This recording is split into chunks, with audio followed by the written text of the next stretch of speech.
I find it if I find it we have to be careful about using this word weak. We have moments of weaknesses because we're not stoic all the time. If you say you're stoic 100% of the time, you're a robot or you're a cyborg.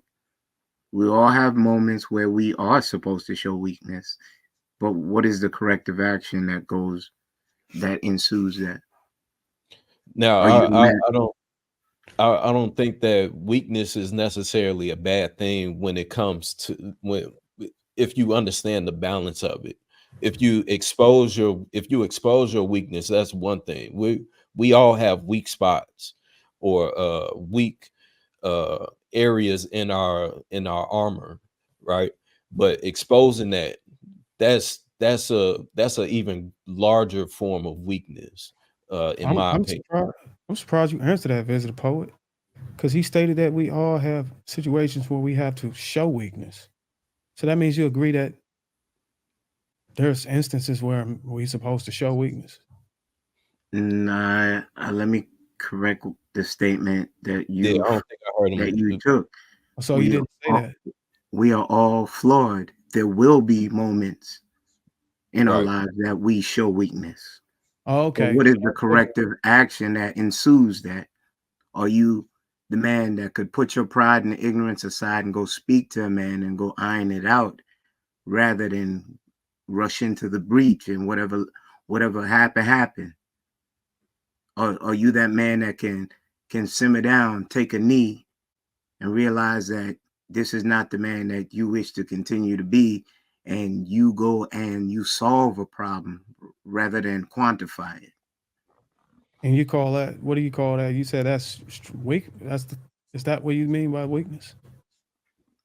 So, okay, let me I'm just reel it trying to back. figure out what part of what you stated you associated with weakness. Because I would argue that putting your differences aside and go hash it out in a respectful manner is a sign of strength.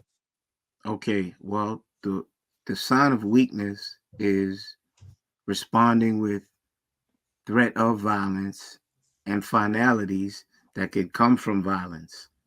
That's a sign of weakness, as Visitor Poet stressed. If you're not on your square, we can make life altering decisions just like this. The ability for you to catch yourself, simmer down, take a knee, and then take corrective actions. That's the sign of evolution. You could have been a man that just action, ready, set, go. But now, Oh, I've had an occasion where I've responded with violence, and I don't agree that that was me being weak. okay, what You was want the to hear it? context? Were you protecting someone? Or was it just a disagreement that got past words? Is it There's just always context as for when you get past words and use violence. Do you yeah? care to So elaborate? yeah, I probably should elaborate so you can understand. But it was a case where I was living in Newport News, Virginia. I had a place out there, and I had a tool shed in the back. And this guy would come in there sometimes and sleep in there because he had nowhere to go. And I told him, if you keep coming on my property, I'm gonna bust a cap in your ass. I don't think that made me weak. I mean, if I've told him the first couple times nicely, hey, look, you find somewhere else to stay. You can't just keep crashing in my tool shed. And I don't even know how he's getting in there because I had a security system with these little sensors. I made sure I ordered one from the security to put an extra one out there so I know whenever it would open. But I don't know if he was putting a magnet on it to keep it from chiming on my panel. Somehow he was able to keep getting in there. It was pissing me off. And I told him, look, man, you see this right here? If you next time you come on here, I'm gonna pop a cap in your ass. So you calling me weak for that? Yeah, Yes. I don't think that that's Nah, necessarily weakness. I call that weakness. Just like I Yeah. called myself out Listen, man. weakness because you could have called the authorities. Why do you feel you need to be Dirty Harry and show them that you got the smokehouse? You could Hey, have I the mean, called. police, You, the you could have police ain't called. gonna the police Would ain't you? gonna say the police ain't gonna say if you do this, I'm gonna pop a cap. The police is gonna shoot his ass. Okay, so you're telling me there was not other other ways of handling that, calling the I don't think necessary I people to think get the them off your police would have property? handled it. I think the police would have handled it with violence. They would have probably popped off at the dude. The way the dude was, I guess I got to give more context on how he was responding to the things I was saying. But I didn't think it was necessary that I did it if it led to me pulling a pistol out. Can you Yeah, imagine what to make a man pull? I mean, you had to. I've argued with plenty of people on this panel. It really takes a lot for me to get angry. But for me to pull a pistol out and walk out there and say, "Look, man, if you keep coming on my property, dude was From nuts." from the context that you're giving, okay, the people with the white van and the big white net was supposed to come get him, or you were supposed to get the authority. Anything that you say I'm listening with intention is like you really wanted to go show him that you was Dirty Harry. Well, I don't think I was dirty. It was my property. I had the right to have privacy on my property. They I was agree. trespassing Watch, on my I'm in property 100% agreement. But if I'm gonna pull it, I'm gonna use it. Why did yeah. you show it to him? because he didn't take me serious the first two times I said it. So you think he took you more serious when you He just never showed him showed up. head? He never showed up. He He never never showed him showed. again. So Kenny, I gotta agree with Bruiser on this. Let me tell you why. He stated the multiple steps he took to let the man know. And the sad part is that historically, violence is a form of communication. If we're talking about being stoic, if we're talking about protecting your own property, that's why gun laws are written the way it is. Each man has the right to protect his own property, his body, his family, or the property of his neighbor, which means that an affront to you on your property is like the worst kind. I do not feel comfortable with knowing that a man is willing to violate my rights and my privacy when my family is home. What if I'm not here? So he went through those steps. He said, I confronted him multiple times, but that's where you need to take it, because maybe he took that this dude's just being nice, he ain't gonna do shit. And that's the part I was listening for. How many steps did you take before you went and like literally, that's the point where you have to take it, especially between men. The reason I resonate with that is because my wife keeps trying to buy, like, she wants to get into investment properties, and I said, you got to wait. I don't want to do that. They're doing this squatting thing now, and she's from New York. And I said, babe, you already know who I am. Nobody can say that they're going to squat on my property and then the police show up and take me to jail because I put new locks on the doors. That's what they're doing in New York right now. I said, I'm going to delete somebody. You already know. That's an affront to me. You see what I'm saying? That's a complete disrespect to me. I said, don't do me like that. If someone's going to come on your owned property where you pay, then not pay you, and then you still got to pay, you will be outside of yourself in that type of experience. And unfortunately, brute force might be the only thing they let them to let them gauge your seriousness. Unfortunately. Trigger Mike, it just sounds So like you what you're lessons not do you heard and think? you're not What lessons seen. do you think will be learned? What lessons you think will be learned more? If I call the police or me threaten a man, I'm putting a motherfucker Okay. on paper. Fuck him. Fuck his feelings.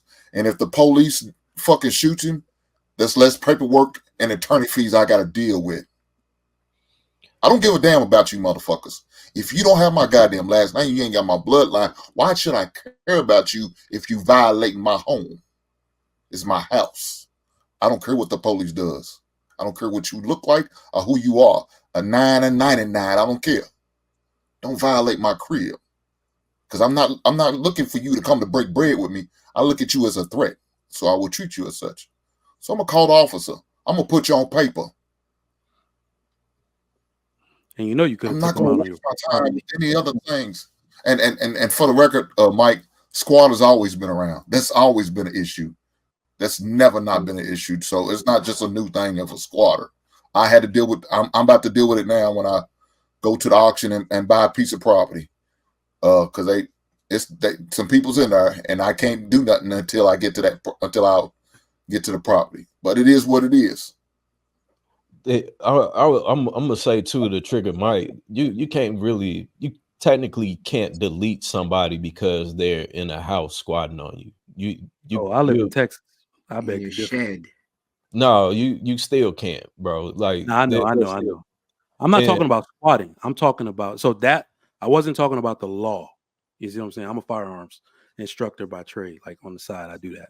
So I understand the laws of what I can do. What I'm saying is the way I take it, like the offense that I would take to something like that is where I would be beside myself.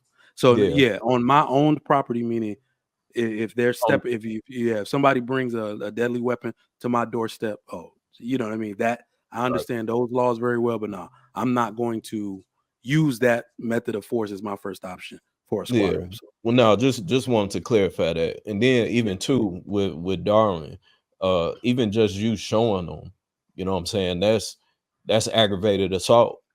I'm all for, you know, violence when it's a necessity.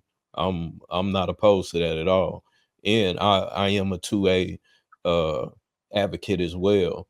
So is you can definitely find yourself in a sticky position, especially with the topic being what it is that we're talking about. But I get it. I understand having to escalate it to that extent, but that can definitely get you in a sticky position for anybody else that's listening to this. You got to do them dirty, Bruiser. I'm gonna I put it in the back. realized that Trigger Mike was slanted when he heard it because he has a certain passion and he expressed it. But let's not omit what I said. Bruiser, did you take the necessary steps? Did you call the authorities? You worried about smoking him, but you didn't realize, as Hank would say, put him on paper. If he returns after that, he get what he get. You understand? That's a no bond right there. I didn't put him on paper. I didn't call the police. I didn't want to get the police involved. In fact, at the time this was going on, I really had I'm gonna use that word, slanted. I had a slanted perception of the police, given the cases and brutality and stuff like that going on. I actually hated the police at that time. So I didn't want them on my property. I didn't want to call them. I didn't want to be involved with them. So I admit that much. But it was my property. I warned him multiple times not to come onto my property. He wasn't just coming in my yard. This man was breaking and entering into my property. This is an extension of my home. Yeah, Bruce, you should have So called he's the police. in there, continuously breaking in my home, and I think I'm well in my right to protect what's mine. Yeah, I would have called the police. It would only have to happen one time here. God damn. So the last time I probably was enraged was probably when I left the mediator's office when I got divorced. And I realized all the money I had to pay and what I was about to come out of, losing 5 years of my pension, and it gave up half of my 401k, not including 11,000. I had to just write a check right there on the spot just to give her of what I had in my account. Yeah, that's probably the last time I raged, and now I didn't go to the point putting hands on nobody, but I sure questioned my lawyer, and I wanted to choke his ass out. I'm like, God damn, I feel like you work for her. But that's probably the last time I really raged that I could remember. So. Okay. And so how did you handle it? You just had a conversation with the attorney and just settled down? Man, I drove away. That's the only thing I could do is drive away, let the window down and just breathe and come home and just be by myself. I didn't come out for like 3 days and I didn't want to see nobody.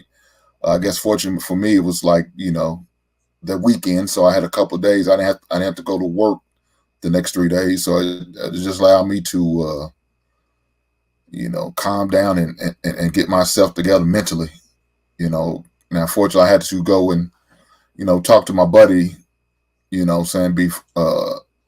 prior to actually going back to work, because I didn't know how I was going to respond. Somebody said the wrong thing, something reminded me of something what was said in the office. I probably would have went off on them and cost me my job, cost me my career, and it cost me more than that, maybe my freedom. I mean, that's how pissed off I was. So, fortunately, I had my buddy, guy who was my best man, have a conversation with him. He helped talk me off the ledge. That's how pissed I was. He said, man, you'll be fine. You'll get it back. You know what I'm saying? Of course, the mindset I have, you'll never get it back. I can never make up that 5 years I'm missing, that 11,000 I'm missing. But I understood what he was saying. It's going to be all right. You know what I'm saying? The sun's going to rise. It'll get better. But at that moment, you couldn't tell me shit. So thank God for good people. All right, man. I appreciate you being transparent.